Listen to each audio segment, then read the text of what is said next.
Hello everyone and welcome back to another exciting episode of Boyographic, the show in which I, Matt, the Gameboy, will take you through the highs and lows of the Game Boy library one card at a time. This week we'll be looking at a Nintendo first party title. It's Balloon Kid. Balloon Kid is a Nintendo game that, excusing the pun, flies under a lot of people's radars. For starters, despite being based on Nintendo's Balloon Fight for the Nintendo Entertainment System, Nintendo didn't actually develop this game themselves. It was done by a small developer called Pax Softnica, who were often used as a subcontracting programmer to work with Nintendo EAD as well as R&D1. What may shock you even more than this, however, is that the game never saw an official release in Japan. Yes, that's right, North America and Europe got a Nintendo title that Japan didn't. It almost makes me feel okay with the fact we never got For Who the Frog Bell Tolls. Almost. But it's true, Japan would miss out on at least this version of the sequel to the popular Famicom title. When the Japanese actually got Balloon Kid, it was renamed and rebranded Hello Kitty World for the Famicom. And it wouldn't be until the year 2000 that the Japanese gamers would be able to play Balloon Kid on the Game Boy Color via the Nintendo Power Flash cartridge system in a game titled Balloon Fight GB. But I digress. Balloon Kid sees you play as Alice, a girl whose brother Jim accidentally got swept away up-style on a bundle of balloons. Now it's up to Alice to ride the wind, avoid enemies and beat bosses in order to track her little brother down, collecting the balloons he's left along the way. This journey will see Alice float through the city of Pennsylvania. Get it?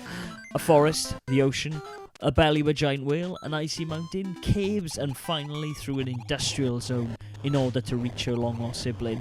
A task that, if I'm being honest with you, is easier said than done. The game controls pretty easily. Pressing A will see Alice rise through the air, and letting go sees her fall. By pressing B, the player can ditch their balloons and run across the ground on foot, using A to jump. By pressing up and down, Alice can re-pump up the balloons and fly away again. So if you need to fly, you'd better pump up those balloons pretty fast.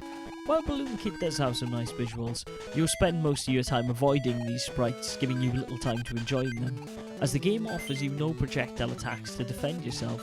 Touching an enemy directly results in instant death, while an enemy hitting one of your balloons will pop it and send you tumbling down to the ground.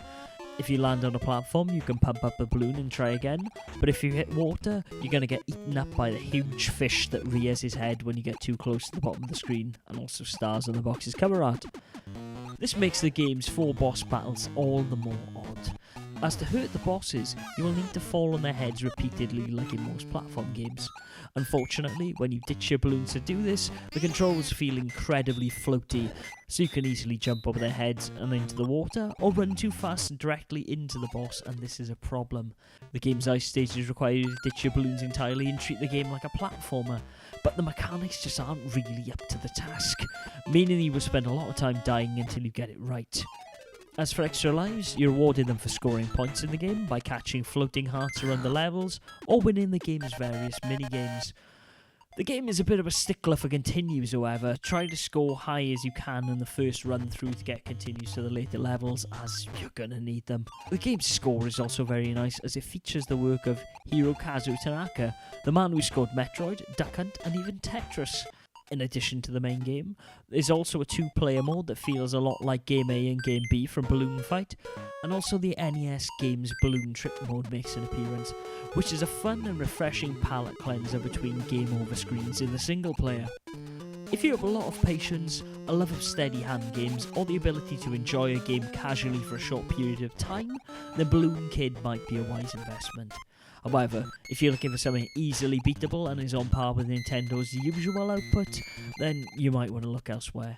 While Balloon Kid is a fun game, the last couple of stages are really hard going, and combine this with the lack of lives and continues, you will see yourself having to replay the whole game again to even attempt to get good at these last levels. Pick it up if you see it, but your money is probably better spent on other Nintendo gems than this one. And that brings us to the end of another Boyographic, ladies and gentlemen. I hope you've enjoyed. If you have, please click the subscribe button, or if you have already, then share it with other people you think may be interested in the channel.